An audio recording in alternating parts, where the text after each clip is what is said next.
भाई कोई ना कोई तरीका तो अपनाएंगे। हमें जो गुलामी बने रहे, गुलामी तो हम करते आ रहे हैं 60 साल से, 70 साल से। अब गुलामी नहीं करेंगे, अब अपनी क़यादत के नीचे मजबूत करेंगे और अपनी हिस्सेदारी की लड़ाई लड़ेंगे। 7% वोट लेकर वो सीएम बनते हैं हमारा 20% वोट लेकर तो वो सीएम बनते हैं। उनका वोट है क्या उनके पास? वो जो है अपने लिए अपने 7% पर चीफ मिनिस्टर बन जाते हैं और हमारे 20% वोट जो हैं वो उनके गुलाम बन जाते हैं। डिप्टी सीएम हमारा होगा। अगर ये शर्त उन्हें मंजूर होगी तो एमआईएम गठजोड़ करेगी, अगर ये शर्त उन्हें मंजूर नहीं है तो एमआईएम 100 सीटों पर लड़ेगी।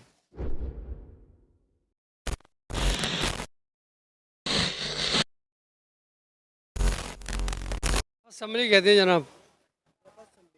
तो ये बताइए, संभल से समाजवादी पार्टी का जिस तरीके से डंका बजता है, तो 2022 में भी संभल से डंका बजने वाला है समाजवादी पार्टी का, क्या रुझान है? नहीं देखिए, ऐसा है, बात हो रही है डेवलपमेंट की। हाँ, इसाक असम्बली से लेकर, इसाक असम्बली यहाँ हमारे एमपी रहे हैं और वो डिप्टी स्पीकर रहे नहीं, इसके बावजूद भी कोई काम नहीं कर पाए। उनके बाद जितने भी नुमाइंदे आए, चाहे वो डॉक्टर शफीकुर रहमान बर्क हो, चाहे इकबाल महमूद हो, चाहे शरीतुल्लाह साहब हों, ये सब लोग जो थे यहाँ के डेवलपमेंट में इन्हें कोई दिलचस्पी नहीं थी, कोई काम नहीं हो पाया। और लोग आवाम जो है अब वो बैरिस्टर असदुद्दीन ओवैसी के नेतृत्व में, उनकी सदारत में चाहते हैं कि जो है वो इस संभल का डेवलपमेंट हो, उसके लिए ये कोशिश हो रही है। वैसे साहब तो सर 100 सीटों पर चुनाव लड़ रहे हैं, तो किस तरीके से सरकार बन पाएगी, किस तरीके से किसके साथ हिस्सेदारी होगी? वो हिस्सेदारी की बात ज़रूर करते हैं, लेकिन उनके साथ कौन हिस्सेदारी देने के लिए तैयार है? देखिए, अभी ये कहना ठीक नहीं है। अलायंस होने जा रहा है और सब ग्रुप इकट्ठे हो रहे हैं और उसमें सीटें अभी किसको कितनी मिलेंगी, सीटें जाहिर है 100 सीटों पे तो अभी हम लोग शायद हमें कुछ कम करनी पड़ेंगी और उसके बाद जब सीटों को जब अलायंस हो जाएगा तो इतनी अलायंस सीटें होंगी कि वो हम इंशाल्लाह 98% हम जीत के आएंगे। हैं, जाहिर बात है। हाँ, संभल नंबर 1 पे है साहब। समाजवादी पार्टी का संभल से जिस तरीके से कहा जाता है कि समाजवादी पार्टी की रिजर्व सीट संभल मानी जाती है, तो समाजवादी पार्टी का ही कोई नुमाइंदा होगा फिर तो? यूपी में अगर कोई सीट है, यूपी में अगर कोई सीट है एमआईएम की, तो वो संभल पर नंबर 1 है और हम उस सीट को जो है हमें वो नंबर 1 पे मिलेगी। और मिलने के बाद जो और लोग हैं, चाहे वो दो बार एमएलए रहे हैं या 3 बार एमपी ले रहे हैं, वो सब लोगों के टिकट कट कर इनको इधर अंदर भेजा जाएगा। और आप मेरी बात ये नोट कीजिएगा। हाँ, और बताइए। तो यहाँ से मुशीर तरीन साहब जो प्रभावी बनाया गया है प्रत्याशी के रूप में एमआईएम से, तो उनसे क्या उम्मीदें हैं इस बार? अगर विधायक बनाती है जनता तो काम कराएंगे? देखिए, ऐसा है, एमआईएम जो है वो आई इसलिए है कि काम कराना है।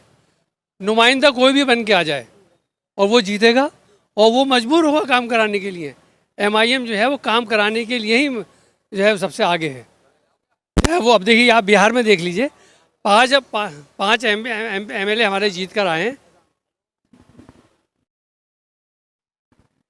संभल में जिस तरीके से विकास होना चाहिए था, जो विकास नहीं हुआ है, उसका जिम्मेदार किसे मानते? देखिए, ऐसा है, संभल के डेवलपमेंट के लिए जो हमारी लीडरशिप मैदान में आई, जो जीत के आए, मैं समझता हूँ उनके अंदर वो सलाहियत ही नहीं थी, उनके अंदर डेवलपमेंट की सोच ही नहीं थी।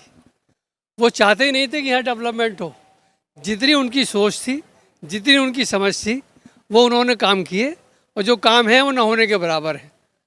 जब तक लीडरशिप के अंदर सोच नहीं होगी और अब उनके अंदर जो है सोच का मादा नहीं होगा, तब डेवलपमेंट नहीं होगा। डेवलपमेंट के लिए ज़रूरी है कि आप प्लानिंग करें, आपकी सोच हो और आपकी नीयत हो। यहाँ डेवलपमेंट के लिए किसी भी लीडर की, इसाक असम्बली से लेकर और इकबाल महमूद तक, उसमें डॉक्टर शफीकुर रहमान बर्क भी हैं, उसमें आपके जो है एमएलए इकबाल महमूद भी हैं और उसमें आपके शरीतुल्लाह साहब भी हैं। सारे लीडर, जितने लीडर हैं, सब लीडरों को ऐसा लगता है कि उन्हें डेवलपमेंट से कोई मतलब ही नहीं था। एक आदमी अगर एक प्रोजेक्ट लेके चलता कि मुझे एक कॉलेज बनाना है, मुझे एक पॉलिटेक्निक बनानी है, मुझे यूनिवर्सिटी बनानी है, नहीं मुझे अस्पताल बनाना है, तो ये बहुत आगे चला गया होता। और जितने भी डेवलपमेंट के प्रोग्राम आते हैं, आप हैरत करेंगे, संभल में जितने भी पार्टियां, चाहे बीजेपी की शक्ल में या समाजवादी की शक्ल में, जो डेवलपमेंट के प्रोग्राम आते हैं, वो मालूम है कहाँ जाते हैं? संभल में नहीं आते हैं संभल के नाम से। कहाँ चले जाएंगे? पवासा, कहाँ चले जाएंगे? चंदौसी, कहाँ चले जाएंगे? बदायूं, वहाँ चले जाते हैं। और संभल के लोग और हमारे यहाँ की लीडरशिप उसको देखती रह जाती है और वो कुछ नहीं कर पाते। इसका सर जिम्मेदार सिर्फ नेता लोग हैं या जनता भी है? क्योंकि जनता भी बढ़ती है, जातिवाद में बढ़ती है, चाहे वो बिरादरीवाद में बढ़ती है, तो इस चीज़ को ध्यान में हटकर भी दूसरी चीज़ पर जो अहम मुद्दे हो उस पर वोट देना चाहिए। नहीं, बिल्कुल सही कह रहे हैं आप। सबसे बड़ी जो जिम्मेदारी है वो हमारे वोटर की है। अगर वोटर में ये एहसास पैदा हो जाता पहले कि हमें डेवलपमेंट चाहिए, उन्हें डेवलपमेंट का एहसास ही नहीं है। अब जैसे हॉस्पिटल का मामला है, सबसे पुराना हॉस्पिटल है हमारा पूरे कई ज़िलों में, और ये अस्पताल ये ऑल इंडिया लेवल का अस्पताल हो सकता था, लेकिन उस पर किसी ने काम नहीं किया। और आप चले जाइए, कोई भी प्रॉपर डिपार्टमेंट आपके अस्पताल में नहीं है, इतने प्रोग्राम होते हुए। और इसने कांग्रेस ने और इन्होंने बीजेपी वालों ने 5 बड़े अस्पताल बनाए ऑल इंडिया लेवल के, तो हमारे नज़दीक कहाँ मिला वो? बरेली में। वह इधर नहीं आया, जबकि हमारा इलाका सबसे ज़्यादा बैकवर्ड कहलाता है। यहाँ हॉस्पिटल बनना चाहिए था, लेकिन यहाँ नहीं बना। और जबकि सेंटर था, मुरादाबाद के लोग भी आ सकते थे, अमरोहा के लोग भी आ सकते थे, हसनपुर के लोग भी आ सकते थे, और आपके इधर के चंदौसी के लोग भी आ सकते थे। ये सेंटर था। सेंटर ये चंबल सेंटर ऐसे नहीं बनाया गया था। सब को 30 किलोमीटर, को 25 किलोमीटर, को 40 किलोमीटर, इस रेंज में है।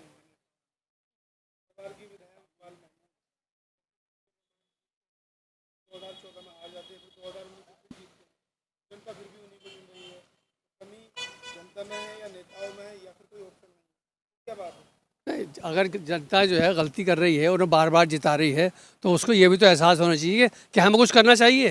वो नहीं कर पा रहे हैं। अब जनता जो है वो चेंज चाहती है, हैं? चेंज चाहिए। अब आप देखिएगा MIM आप देखिए जीत के जाएगी यहाँ से। अभी तो आपको ऐसा लग रहा होगा MIM बहुत कमज़ोर है, कमज़ोर नहीं है जी। अब देखिए आंकड़े ये हैं, 80,000 के करीब वोट जो है वो इकबाल महमूद साहब ने लिया, 61,000 वोट जो है वो MIM ने लिया, और सब 60,000 के आसपास जो है वो बीजेपी ने लिया। नहीं, अब ये वोट कटिंग हो रही है। मायावती किसको टिकट दे रही है? चेयरमैन साहब को टिकट दे रही है। वो किसका वोट कम हो रहा है? इकबाल महमूद का कम हो रहा है। नहीं, इसी तरीके से जो है उनके वोट जो है, या जो एंटी ब्लैक वोट था वो उसको चला जाता था, किसको? इकबाल महमूद को। अब इकबाल महमूद को नहीं जा रहा है, वो MIM की तरफ शिफ्ट हो रहा है। तो एक बड़ा वोट जो है उनको डाउन कर रहा है। कहा यह जाता है कि 2017 में जो वोट गया था वो डॉक्टर बर्क के चेहरे पर वोट गया था MIM। नहीं, ऐसा नहीं है। ठीक है, उनकी तादाद ज़्यादा रही होगी, लेकिन MIM का बहुत बड़ा वोट है, और उस वोट की वजह से ही वो MIM में आए थे, और MIM की वजह से उनको इतना बना था। अगर वो अकेले लड़ते तो 25-30 हज़ार से वोट ज़्यादा उन्हें मिलते। जी हाँ। किसके? अभी 4 महीने में इतनी कैलकुलेशन बदलने जा रही हैं कि जब दोबारा कभी आपसे मुलाकात होगी तो आप कहेंगे कि आप सही कह रहे हैं। अभी टिकट की बहुत उलट पुलट हो रही है। इकबाल महमूद को कहा जा रहा है कि आप इससे क्या कहते हैं, असमोली से लड़िए। इनको कहा जा रहा है कि आप बिलाली से लड़िए। जब ये अलायंस का एक माहौल बन रहा है, जब अलायंस होगा तो ये सीट जो है वो MIM को मिलेगी, और MIM को सबसे आसान होगा जीतना। यूपी की बात करें तो यूपी में 400 सीटों का दावा अखिलेश यादव कर रहे हैं, 350 का मायावती कर रही हैं, तो वो 400 में 3 सीटें किसके लिए छोड़ी जा रही हैं? 30 सीटें? 3 सीटें नहीं है, वो सीटें और ज़्यादा हैं। जो अगर जब अलायंस अगर होगा तो हमें जो है सीटें मिलेंगी कम से कम 25-30। और सुनिए, और डिप्टी CM हमारा होगा। अगर ये शर्त उन्हें मंजूर होगी तो MIM गठजोड़ करेगी, अगर ये शर्त उन्हें मंजूर नहीं है तो MIM 100 सीटों पर लड़ेगी।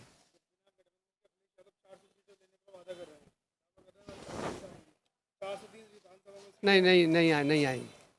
अब कौन ले रहे हैं? वो कह रहे हैं ना 7% वोट लेकर वो CM बनते हैं। हमारा 20% वोट लेकर तो वो CM बनते हैं। उनका वोट है क्या उनके पास? वो जो है अपने लिए अपने 7% पर चीफ मिनिस्टर बन जाते हैं, और हमारे 20% वोट जो हैं वो उनके गुलाम बन जाते हैं।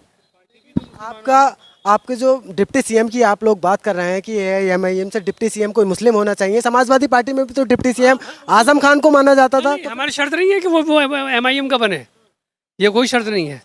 हाँ, हम चाहते हैं माइनॉरिटीज़ का जो है वो डिप्टी CM बने, समाजवादी का बने। आजम खान को कहा तो जाता है। हाँ, कहने से क्या होता है, करके दिखाओ ना। आज अरे एक मिनट, आजम खान की जो हालत हुई है, नहीं वो आपने देखी नहीं? वो तो डिप्टी सीएम की बात कर रहे हैं, उसको तो बेचारे को मजबूर कर दिया बिल्कुल। हाँ,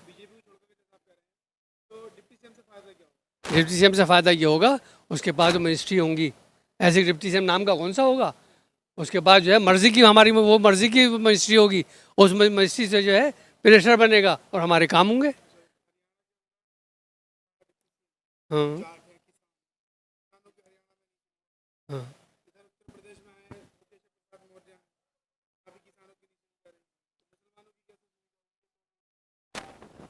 अच्छा, कोई ना कोई तरीका तो आपको अपनाना पड़ेगा, या गुलामी बने रहें?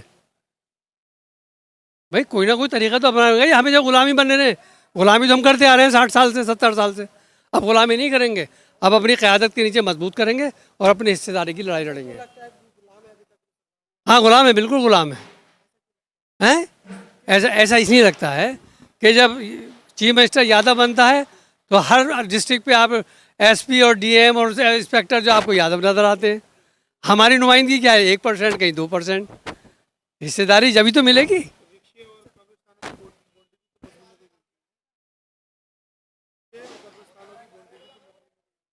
किसको? अब मैं आपको एक बता, दिल्ली की एक सीट है ओखला की, वहाँ पर समाजवादी पार्टी ने बहुत बड़ा कब्रिस्तान दिया। मौलाना क्या नाम है, महमूद महमूद मंदी के जो चचा हैं, अरशद मंदी ने बाकायदा जो है वो मुलायम सिंह ने, अखिलेश यादव ने उनको दिया। नहीं, लेकिन वोट नहीं गया। हाँ, वोट उसके किसके बदले में लिया? यूपी में जो वोट हमने दिया उसके बदले में उन्होंने वो काम किया। वोट अगर हमारे लोग जो हैं अपने अपने कायद को मान लें तो फिर हमें जो है आसान हो जाएगा अपना हिस्सा लेना। हाँ, रिक्शा नहीं चाहिए हमें, हमें जो है एम्प्लॉयमेंट चाहिए, रोज़गार चाहिए। हमें फैक्ट्रियों में हिस्सा चाहिए, हमें कंपनियों में हिस्सा चाहिए, हमें जितने भी डेवलपमेंट के प्रोग्राम आते हैं उसमें हिस्सा चाहिए। कब तक हम दूसरों के उस पर करते रहेंगे? जो भी प्रोग्राम आते हैं वो सब दूसरों को चले जाते हैं। जी बताइए। एक सवाल और आखिर में ये सवाल है कि आप डिप्टी सीएम को कह रहे हैं कि माइनॉरिटी का डिप्टी सीएम होना चाहिए, लेकिन उसके साथ साथ असदुद्दीन ओवैसी साहब 100 सीटों पर लड़ रहे हैं। कोई मैनिफेस्टो होना चाहिए ना कि हम अगर हमारा डिप्टी सीएम बनता है, हमारी सीटें निकलती है तो हमारा ये मैनिफेस्टो है, हम इस तरीके से काम कराएंगे। मैनिफेस्टो तो कांग्रेस के भी आते हैं, समाजवादी के भी आते हैं, बीजेपी के भी आते हैं। मैनिफेस्टो में अमल कितना होता है? अमल जब होगा जब आपके पास वोट की ताकत होगी, वो मैनिफेस्टो ही होगा। फिर आप अपनी बात मनवा लेंगे, जब लीडर को आप मान लेंगे, आपके पास वोट बैंक होगा तो सब आपको हिस्सा मिल जाएगा।